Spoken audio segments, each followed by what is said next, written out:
ओम शांति। 69 ये वो वर्ष जब आदि पिता ने अपनी संपूर्ण अवस्था को पाया। सोचें, आदि पिता, जगत पिता, प्रजापिता, हमारे प्रिय पिता श्री ब्रह्मा बाबा। 69 की मुरलियां अंदर के सारे भेद खोलने वाली, संपूर्ण आत्मा की अवस्था की निशानी बताने वाली।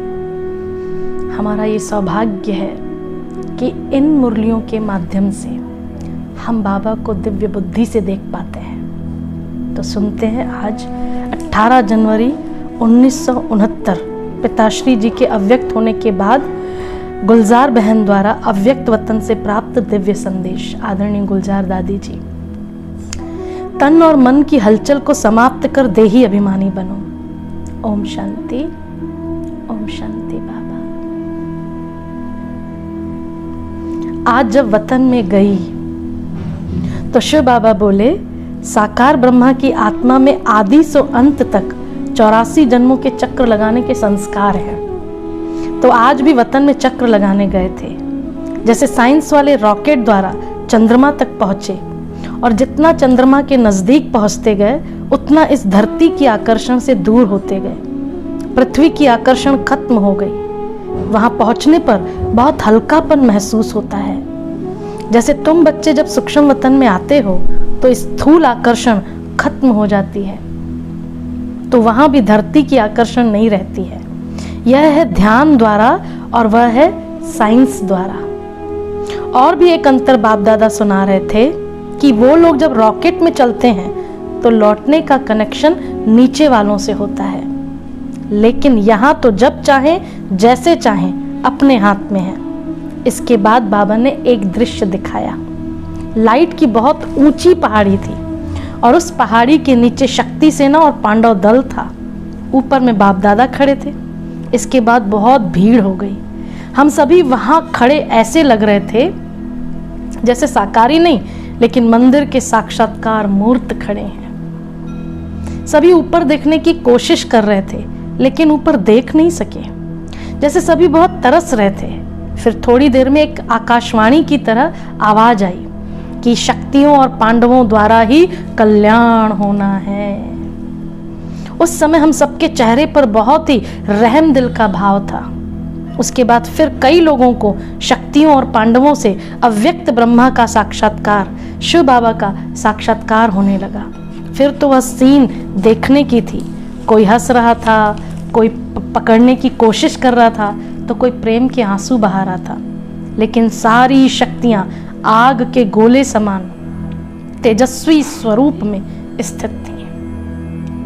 इस पर बाबा ने सुनाया, अंत समय में तुम्हारा यह व्यक्त शरीर भी बिल्कुल स्थिर हो जाएगा।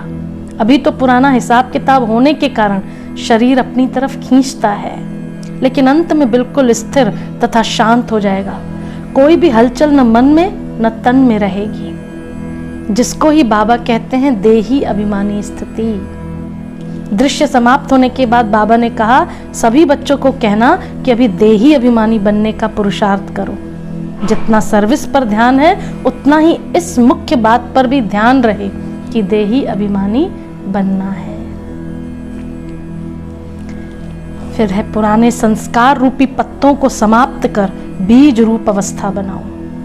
आज जब मैं वतन में गई तो बाप दादा हम सभी बच्चों का स्वागत करने के लिए सामने उपस्थित थे। जैसे ही मैं पहुंची तो साकार रूप में दृष्टि से याद लेते थे वैसे ही अनुभव हुआ, लेकिन आज की दृष्टि में विशेष प्रेम के सागर का रूप इमर्ज था।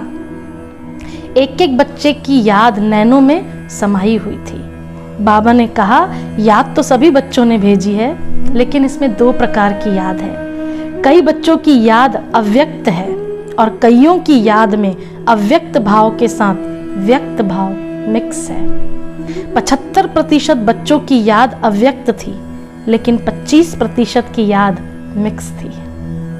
फिर बाबा ने सभी को स्नेह और शक्ति भरी दृष्टि देते गिट्टी खिलाई। फिर एक दृश्य इमर्ज हुआ। क्या देखा कि सभी बच्चों का संगठन खड़ा है और ऊपर से बहुत फूलों की वर्षा हो रही है। बिल्कुल चारों ओर फूलों के सिवाय और कुछ भी देखने में नहीं आ रहा था। बाबा ने सुनाया, बच्ची, बाप दादा ने स्नेह और शक्ति तो बच्चों को दी है, लेकिन स्नेह और शक्ति तो बच्चों को दी है, लेकिन साथ साथ दिव्य गुणों रूपी फूलों की वर्षा शिक्षा के रूप में भी बहुत की है। परंतु दिव्य गुणों की शिक्षा को हर एक बच्चे ने यथाशक्ति ही धारण किया है। इसके बाद फिर दूसरा दृश्य दिखाया। 3 प्रकार के गुलाब के फूल थे, एक लोहे का, दूसरा हल्का पीतल का, तीसरा रियल गुलाब था।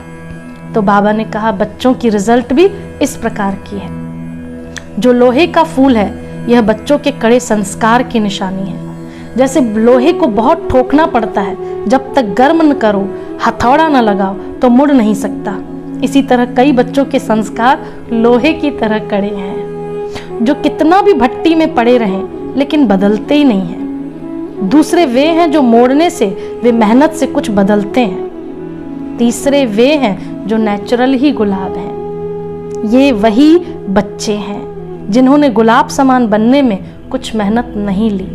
ऐसे सुनाते सुनाते बाबा ने रियल गुलाब के फूल को अपने हाथ में उठाकर थोड़ा घुमाया। घुमाते ही उसके सारे पत्ते गिर गए और सिर्फ बीज का बीज रह गया।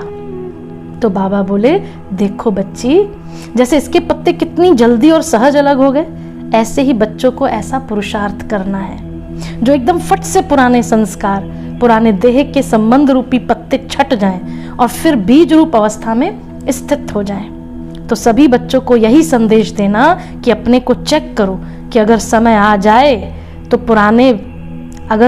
जाए तो कोई भी संस्कार रूपी पत्ते अटक तो नहीं जाएंगे जो मेहनत करनी पड़े। कर्मातीत अवस्था सहज ही बन जाएगी या कोई कर्म बंधन उस समय अटक डालेगा। अगर कोई कमी है तो चेक करो और भरने की कोशिश करो। ओम शांति।